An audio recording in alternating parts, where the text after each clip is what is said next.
The first sign something was wrong was not the noise. It was not the dump trucks growling before sunrise. It was not the smell of diesel hanging over the trees. It was not even the orange survey flags that had started appearing along the back of my property like warning signs. You need to move right now. Nobody had bothered to explain. We're on a tight schedule. I'm not waiting all day. It was the gate, my gate. The old steel cattle gate at the end of my private farm road was hanging open at 6 in the morning.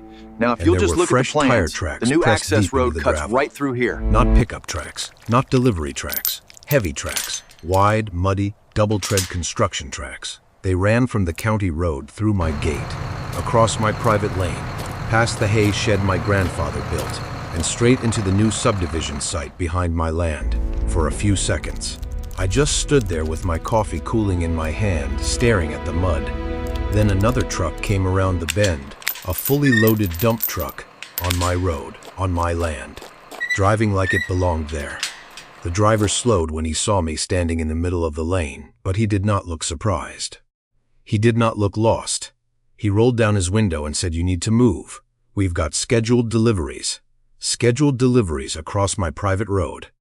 By the end of that month, the developer who told me I was blocking progress would have his haul route rejected, his stormwater controls reviewed, 3 active lots placed on hold, and his entire build schedule frozen until the county approved a corrected access plan. But that morning, all I had was tire tracks, an open gate, and a man in a dump truck acting like I was the trespasser. I asked him who gave him permission to use my road. He pointed behind him and said, "Talk to Mr. Voss," he said. This was the old access. That was the first time I heard the name Brandon Voss Development. The company building 24 new homes on the old pasture behind my property. And the man who apparently decided that because my private farm road was already there, he could turn it into his construction entrance without asking, without a permit, without an easement, and without understanding one very expensive fact. That road was not abandoned. It was not shared. It was not public. It was recorded in my deed as private agricultural access. And my grandfather had kept the original county plat in a metal box under his bed for 37 years. Brandon Voss thought he had found a shortcut. What he actually found was a paper trail. And if you have ever had someone treat your property like their convenience, like this video, comment what you would have done. And keep listening, because one open gate turned into the biggest mistake that developer made all year. I inherited the land from my grandfather, but I never thought of it as just an inheritance. I thought of it as a responsibility. 21 acres outside a small county town in North Carolina. Not fancy land, not rich land. Just pasture, pine trees, a dry creek bed, an old hay shed, and a gravel road that curved from the county road to the back of the property. That road was the first thing my grandfather built before he ever fixed the house. He said a farm was useless if you could not reach the places that mattered. So he cleared the path himself. He dug the drainage ditches by hand. He spread the first loads of gravel. He set the gate posts every spring. He painted the old steel cattle gate and checked the shoulder near the ditch after heavy rain. He was not sentimental in the way people expect. He did not give long speeches. He did not say "I love you" easily, but he showed love by fixing things before anyone knew they could break. When I was a kid, I rode beside him in his old truck. Bouncing down that gravel lane, he would tap the steering wheel and say, "This road is how we reach what is ours." Back then I thought he meant the hay shed, or the pasture, or the creek crossing. I did not understand that he was teaching me something bigger. The road connected everything: the garden, the tool shed, the back field, the old well, the drainage ditch, the place where he stored feed during storms, the place where he taught me how to drive before my feet could reach the pedals without stretching. After he passed, I kept the road the way he had. I graded it every spring. I replaced gravel after heavy rain. I kept the gate locked when I was not using it, and I kept the records because he had kept the records. Receipts, survey maps, county plats, fence line notes, a copy of the deed with one paragraph circled in blue ink: private agricultural access road. No public dedication. No recorded shared use easement for years. I barely thought about that language. It was just paperwork in a metal box under my grandfather's old bed. Then Voss Development bought the pasture behind me. For a long time, that back land had belonged to the Whitaker family. They leased it for cattle, then let it sit empty. When they sold it, I knew development was coming. I did not love it, but I understood it. Land changes hands, people build houses. That is life. What I did not understand was how quickly Brandon Voss would start acting like everything around his project existed for his convenience. First came the company sign, then the survey stakes, then the grading equipment, then the county meetings where Brandon smiled, shook hands, and used phrases like quality housing and responsible growth. I attended one planning meeting just to listen. I wanted to know where the entrance would be. I wanted to know where the trucks would go. I wanted to know how close they were coming to my land. On the map presented to the county, the subdivision entrance connected to Mill Creek Road, not my lane. The site plan showed a temporary construction entrance on the developer's own frontage, with gravel tracking pads, silt fencing, and stormwater controls. My road was not on that plan. My gate was not on that plan. My land was not on that plan. So when construction started, I expected noise, dust, traffic, maybe trucks slowing down the county road, maybe mud near the curve after rain. I expected inconvenience. I did not expect to wake up and find my grandfather's road being used like a back door, because that was the part Brandon Voss never understood. To him, it was just an old farm road. To me, it was the road my grandfather built to reach what was ours, and if Brandon had checked the records before cutting through my gate, he would have known one simple thing. That road had never belonged to him. The second dump truck arrived 10 minutes after the first one. By then, I had parked my pickup across the lane, not blocking the county road, just blocking my own property. The driver leaned on the horn once, then stopped when I held up my phone and started recording. A white SUV pulled up behind him. A man stepped out wearing clean boots, a Voss Development jacket, and the kind of smile people use when they think the conversation is already over. "Mr. Hale?" he asked. I said yes. He introduced himself as Brandon Voss and glanced at my phone like it annoyed him. "I think there's been a little confusion," he said. I pointed at the trucks. "There sure has," he laughed softly. "This road has always accessed the back acreage. We're just using the existing route until our main entrance is finished." Existing route. That was the phrase he used, like my grandfather's road had simply grown there by accident, like the gravel had appeared out of the earth for public convenience, like the gate, the fence, the posted sign, and the deed did not matter. I told him the road was private, he said. "I understand you feel that way." Feel, not know, not own feel. That was when I realized Brandon was not confused. He was managing me. He said, "Look, we don't want trouble. We're improving the area. This access saves time, keeps trucks off the main curve, and helps everybody." I looked at the ruts already forming in my gravel. I looked at the mud splashed on the grass. I looked at the lock on the gate hanging open because someone had cut it. Then I asked, "Who cut my lock?" Brandon's smile faded for half a second. "I'm sure nobody cut anything." I walked to the gate and picked up the broken lock from the ditch. It had been sliced clean through. Brandon looked at it, then away. One of his drivers muttered, "We were told the owner knew." I turned back to Brandon. "The owner is standing here. That should have been the end of it." It was not. Brandon lowered his voice and said, "You need to be careful. If you interfere with permitted construction, you could create liability for yourself." There it was, the threat, soft enough to deny later, clear enough to understand. He wanted me scared. He wanted me to believe the word permitted gave him power over land he did not own. I said, "Show me the permit that gives you access through my property." He did not answer. Instead, he said, "It's just an old farm road. Just an old farm road." The same way people say just a fence, just a tree, just a driveway, just a few feet. They make it sound small because small things are easier to steal. I did not yell. I did not touch his truck. I did not rip signs down or block the county road. I took pictures, the cut lock, the tire tracks, the Voss logo on the trucks, the mud on my gravel, the drivers waiting in line, the open gate. Then I sent one email to Brandon Voss, copying the county planning office. Unauthorized use of private road. By noon, the trucks were gone. By sunset, fresh orange cones appeared near the entrance to my lane, and the next morning, Someone from Voss Development moved them aside and started using the road again. That was Brandon's second mistake. The first was thinking my road was convenient. The second was thinking I would stop at one email. I did exactly what my grandfather would have told me to do. I built the file not loudly, not emotionally carefully. Every morning I took photos from the same angle, the open gate, the fresh ruts, the mud pushed into the shoulder, the tracks running across my gravel lane toward the subdivision. I recorded every truck that entered time. Company name, license plate, direction of travel. If a driver moved a cone, I saved the clip. If a truck crossed the gate, I saved the clip. If Brandon's crew acted like my private road was their approved entrance, I saved that too. The broken lock went into a plastic bag on my kitchen table. The photos went into a folder. The videos went onto a flash drive. The timeline went on paper. Then I pulled the metal box from under my grandfather's old bed. I had not opened it in years. It was heavy scratched, and still smelled faintly like the cedar closet he used to keep it in.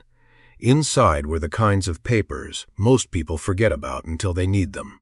The original deed, a boundary survey, a county plat from 1987, receipts for gravel deliveries, handwritten notes about drainage work, fence line notes, and the document I needed most, a recorded access statement showing that the farm road was private, built for agricultural use, and never dedicated for public or subdivision access.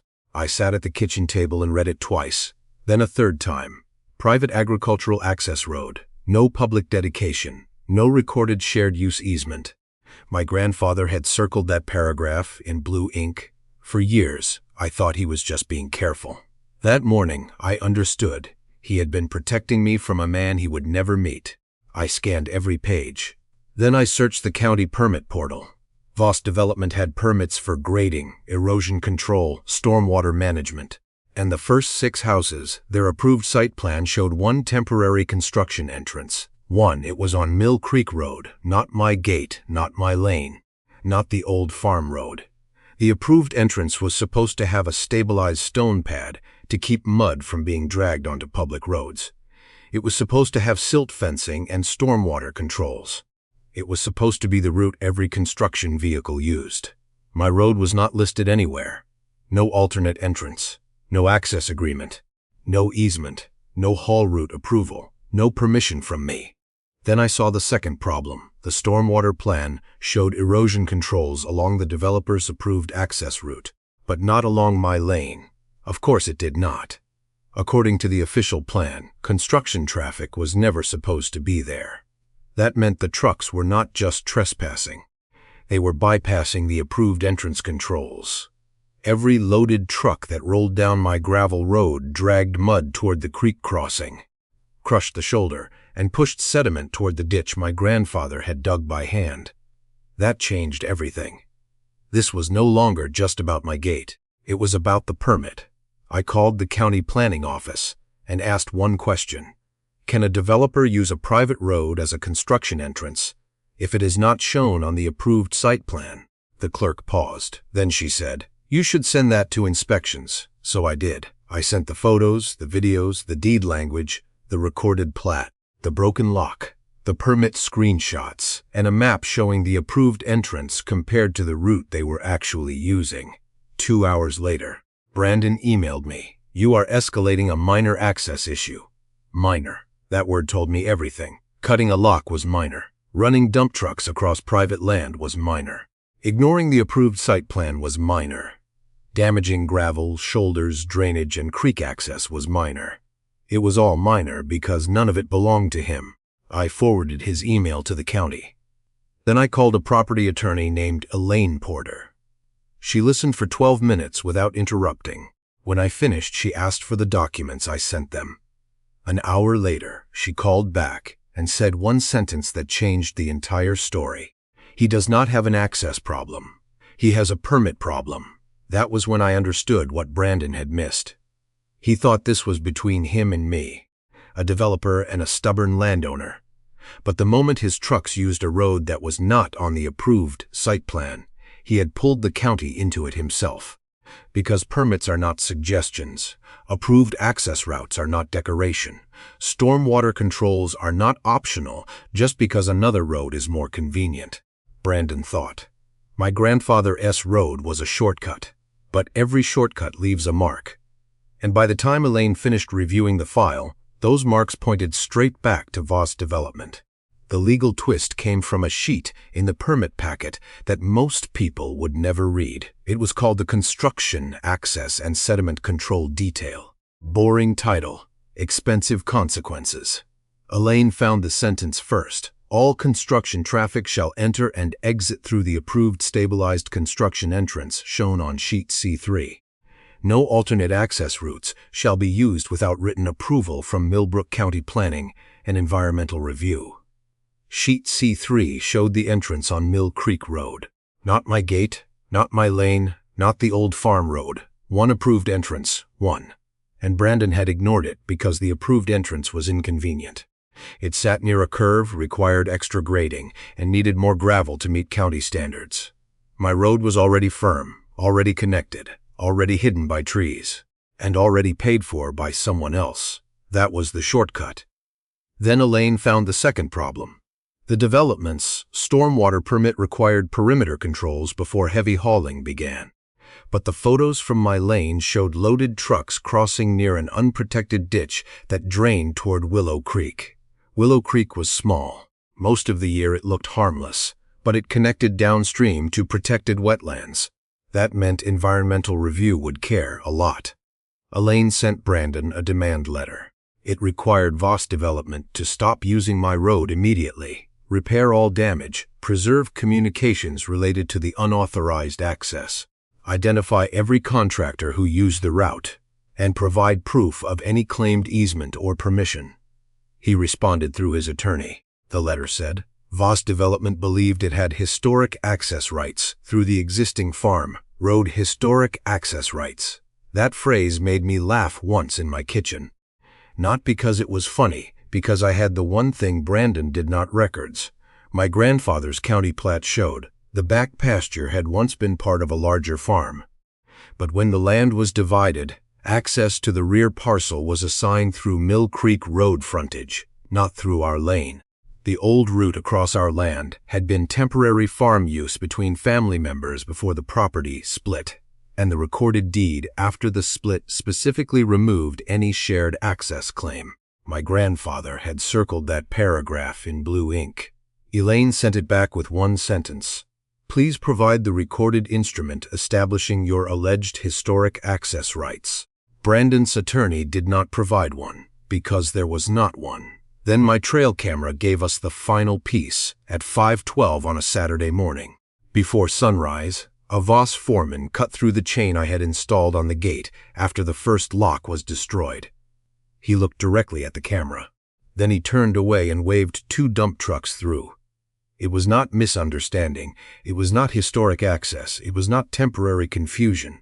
It was knowing trespass. When Elaine sent that video to the county inspector, she added only 9 words. This unauthorized entrance is still being actively used. The county arrived Monday morning, and Brandon Voss finally stopped smiling. 3 county vehicles came at once, planning building inspections. Environmental Review.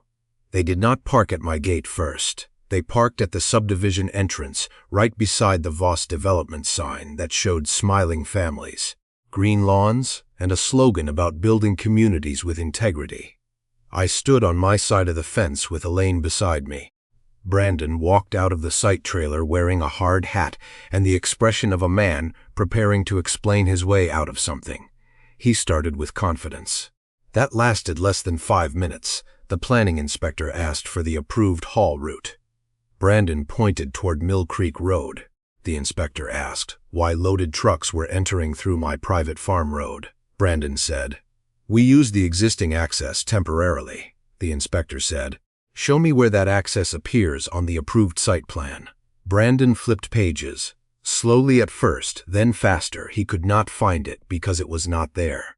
The environmental review officer walked my lane, photographed the ruts, the damaged shoulder, the mud near the ditch, and the broken chain.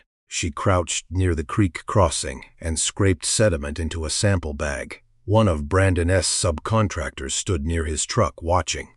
He had been one of the men who laughed the first morning when I asked who gave permission. He was not laughing anymore. More workers gathered near the trailer, pretending to check phones, pretending to adjust gloves, pretending not to listen while Brandon's authority collapsed in real time. The same man who had told me I was blocking progress now had to explain to county officials why progress had been driving through a private gate with a cut lock. Then the planning inspector said the words that changed the entire site. Until the access violation is resolved, construction traffic is restricted to the approved entrance only. Any lot dependent on unauthorized hauling, unapproved sediment control, or incomplete access compliance is on hold pending review, Brandon said. You can hold active lots over a driveway dispute. The inspector looked at him. This is not a driveway dispute. This is a permit compliance issue. By noon, the first stop work notices were posted. Not on every house, not on paper. But that did not matter. On paper, only the lots tied to the unauthorized access route. Material hauling and drainage controls were placed on hold. In practice, every active lot depended on the same hauling schedule, the same material deliveries, the same subcontractors, and the same stormwater clearance. So the whole build schedule stalled. Concrete deliveries were canceled. Gravel trucks turned around. A framing crew packed up early because their material delivery could not enter through my road anymore. The stormwater subcontractor had to be called back to correct controls that should have been installed before hauling began. Every idle truck, every canceled inspection, every crew waiting at the gate turned Brandon S. shortcut into real money, and that was when the tone changed. Brandon S. attorney contacted Elaine that afternoon. Suddenly, they wanted to resolve things professionally. Professionally. That word always arrives after the paperwork does. Voss Development agreed to stop using my road, repair the gravel, replace the gate, install new fencing along the property line, reimburse my legal fees, and pay for an independent inspection of the ditch and creek crossing. But the county did not just take their word for it. Voss Development also had to submit a written access compliance plan before the held lots could be released. They had to provide proof of a stabilized construction entrance on Mill Creek Road, updated sediment controls, corrected haul route instructions to every subcontractor, and written confirmation that no private property would be used without recorded authorization. The county also required all future access-related inspections to go through a compliance manager, not Brandon. That was the part that told me the county had understood exactly who created the problem.